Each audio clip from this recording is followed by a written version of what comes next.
This is the BMW F450 GS. It's a bike that we've all been waiting for a while. Already debuted in Europe, but now it's here in the country.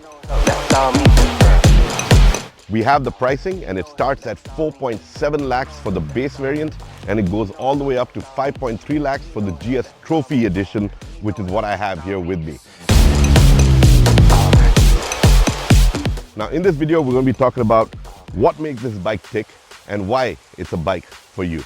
So let's just jump straight into the details.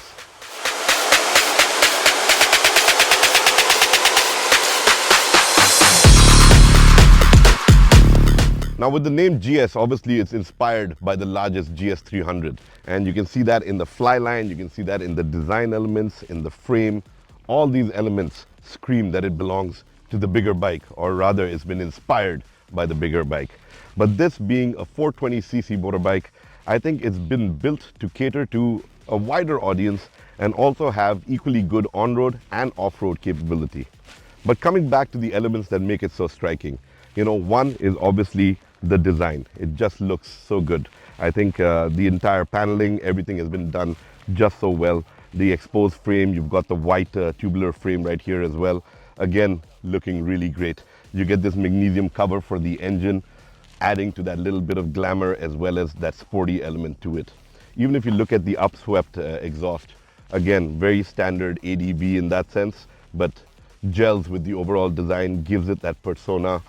Every little bit has actually been thought through, and the reason I'm getting into the details here is because you need to understand that BMW has really paid attention to a lot when it comes to this bike. Whether it's the fact that you get these awesome foot pegs with these grips on them, designed for off-road use, for you to stand on. They're nice, great in terms of grip. You've got the aluminum engine cover right down here. That's again something that you need if you're going off-roading. You get 220 mm of ground clearance, which is why this bike is capable of going to the terrain that you want to take it to. But other elements that make it really striking is when you come up front. This is where you again get to see that GS element with it. The nice front snout, the X DRLs, they light up really nice. You've got these projector lights. All of that really works to really bring out the element of this bike. Now the GS Trophy Edition also gets this tinted front windshield, which again looks great. I think it adds to the entire glamour of the bike. The base variant obviously doesn't get any of this. But other elements that do make this bike really stand out are, when you come around over here, you've got the USD front forks. On this one, they're adjustable, so you can actually tweak them and, change the rebound settings. So that's again something that you can do.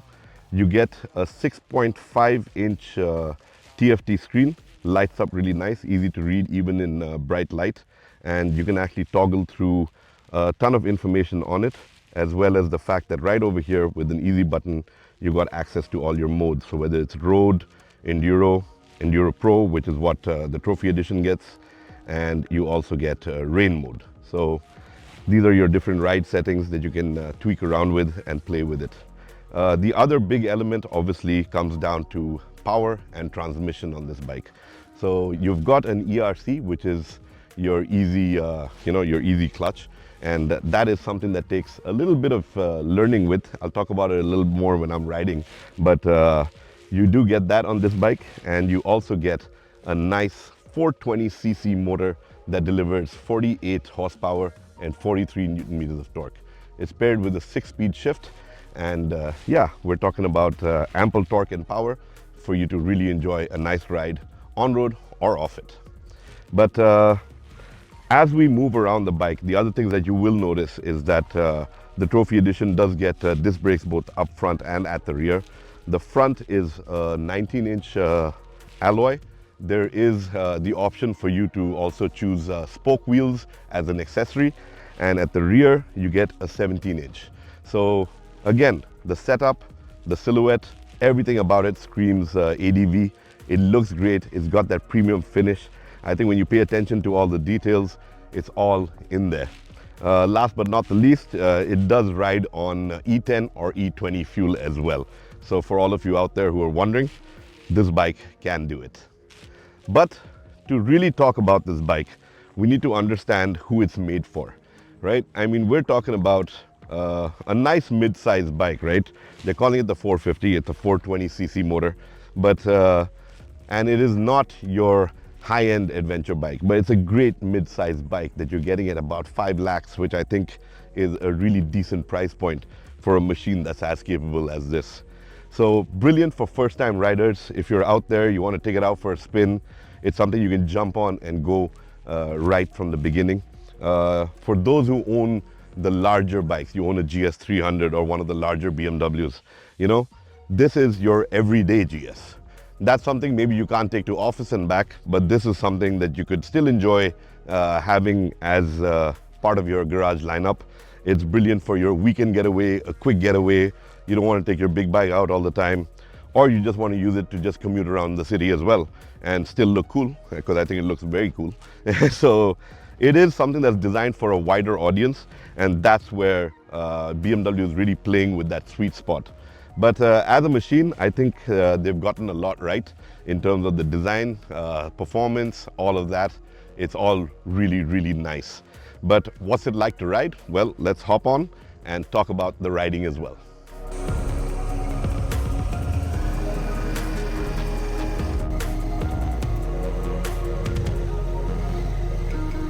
Now when it comes to riding the GS, you do have a 845 mm seat height. So it is a very tall bike. A lot of shorter riders, shorter than me, might find it troublesome, but for me it's perfect. I get both my legs flat on the ground, and that is something that just gives me that confidence that this bike is really something that I could enjoy. Now, I'm not much of a biker, I'll be very honest with you about that, but I have managed to bring it a little bit off-road, up a gravel incline and all of that, and it's done it with ease. But coming back to, you know, what it's like when you get going, you know, from the get-go. So you fire it up, switch into gear, and like I mentioned, it's got that ERC, and that is an innovative bit of tech. It's been built for convenience. It kind of gives you that automated ride feel. So even if you're in gear, once you start, and let's say you're in first gear, right? I can actually demonstrate this to you. So let me actually do that. So why don't you come here and take a closer look at how this works. Okay, so right now it's in neutral. Okay, I'm gonna fire it up. Okay, it's gonna be a little loud, but now I'm gonna shift into first gear. So you can see that now it's in first gear. Okay, and now watch this. I release the clutch. There you go. No clutch. It's still in first gear. Okay, it's until I move the throttle and get up to 2,700 RPM that it will move. So even if I give it a bit of gas, still no movement. 2,700 RPM is when it moves. Okay? So that is just a demo of what the Easy Ride clutch does for you. So when you're out there riding, you can actually switch between gears without actually pulling on the clutch. So it gives you that added bit of control. It's been built for convenience. It's been built for those elements, and also to give you, you know, a better response out there. Now, if you're worried about lag, what happens at a red light, what happens in traffic, again, you got to remember that until you give it throttle, it's not going to move. So if you do come to a stop, you can just come all the way to a halt, and it will just stay there no matter what gear it's in. And obviously, to get going, you just give it the throttle and it will pick up and move. Even if you're in second or third gear, it will pull away, but I always suggest come down to first gear if you're at standstill. So that's just a little bit about the ERC. It's a learning curve, definitely, for people out there trying to learn how to ride. But I think for a novice, someone who's a first-time rider, it just becomes something so easy and allows you to focus on the riding more than having to worry about, you know, getting into gear and doing a lot of that stuff. And even when you're riding, you don't need to keep pulling on the clutch. You can actually just switch gears with your foot without tapping on the clutch. I think that that's something that's a bit of innovation, some pretty cool tech on board, and also what makes this a BMW, about being something that's capable, off-road, on-road, and as well as convenient. But on-road, when we talk about on-road mechanisms, right, like when we're talking about riding it on the road, it feels great. I mean, the bike weighs about 178 kilos. So for me, I'm a big guy. It's actually really light. I actually find it to be a pretty light bike to ride. And it's actually very nice and planted as well. The front doesn't feel light. It gives you that sense of confidence, and and I think the suspension has been set up really well for you to sort of enjoy a nice, comfortable ride. So even if you're puttering around town, going out on a highway cruise, the bike is going to do it. You've got a top speed of about 165 kilometers per hour. Obviously, out in Goa, I've not been able to hit those kind of speeds, but I wouldn't want to on these roads. But having said that, it is really nice. Vibrations, again, at the speeds that we've been riding, I think the vibrations are at an all-time low. BMW has done something smart with the engine. So, we're talking about the fact that it's got a 135-degree, angle. So it's not really set up at 90 degrees or 180 degrees. This setup with the twin-cylinder motor that we have, it actually gives you better balance. It's something about reducing the overall vibration, and you kind of get the best of both worlds between a 90-degree V-twin or a 180 parallel twin. So that's according to BMW. But having said that, when it's just about the feel that we're talking about, it's smooth, it's refined, the vibrations don't really creep in, it feels great, and it's something that you can feel that you're going to be on the road, for a couple of hours at a time. Nice and comfortable, you've got a nice upright seating position, and all of that really works in your favor. But it's when you take it off-roading that some of its legendary DNA really shines through. So when we're talking about off-roading, we're talking about taking it on varied terrain, whether you're going out on a drive to Leh or going off-roading in Goa or down south. You've got your different modes. Now the Trophy Edition gets the Enduro Plus, which again gives you additional control. You've got a host of electronics working for you to ensure that you don't lose traction, and the brake distribution, all of that is working in your favor just to keep you safe while you're out there.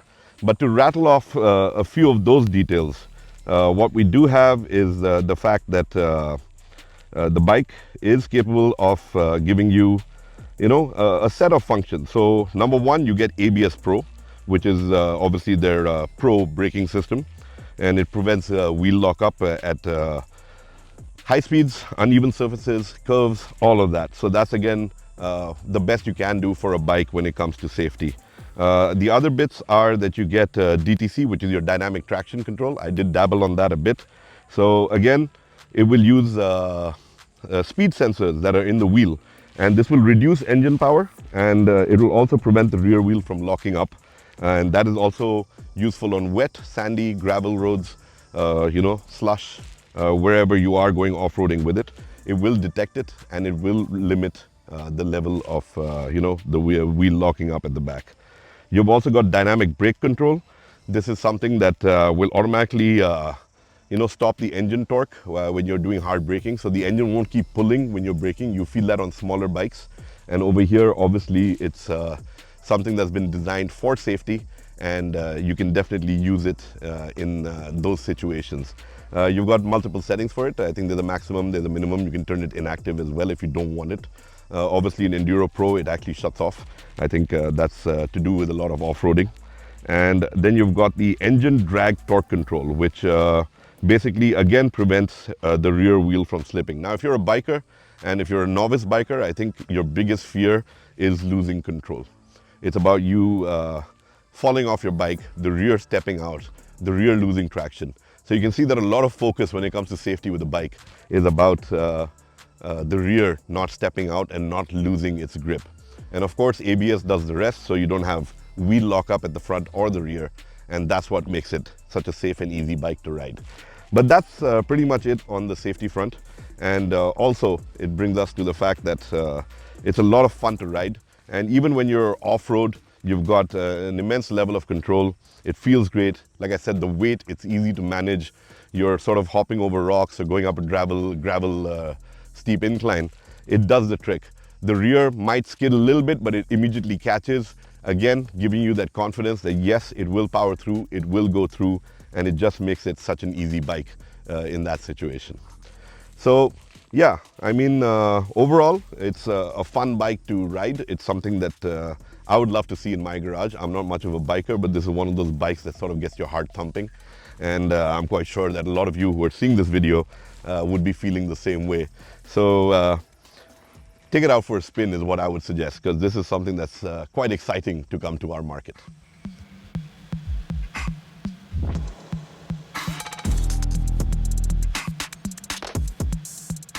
So at the end of the day, BMW has actually put together a very interesting motorcycle here. You know, a nice mid-sized bike that's priced quite aggressively if you ask me. You know, 4.7 to 5.3 is actually a pretty good deal for a bike that offers you so much kit, that level of performance, and that level of refinement. Obviously, BMW is gunning for a wider marketplace. I think novice and pro riders are both going to enjoy getting on this bike and taking it out for a spin. I, for one, am really sold on the fact that this is something that I could potentially ride.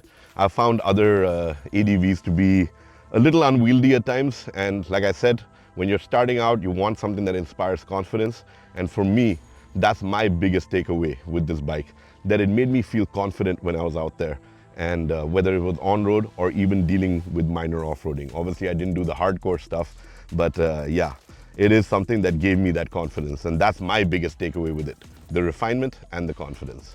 But if you do have any further questions about this bike, drop me a comment below. It's my promise and the MOTORSCRIBES promise that we answer every question that comes in on our channel.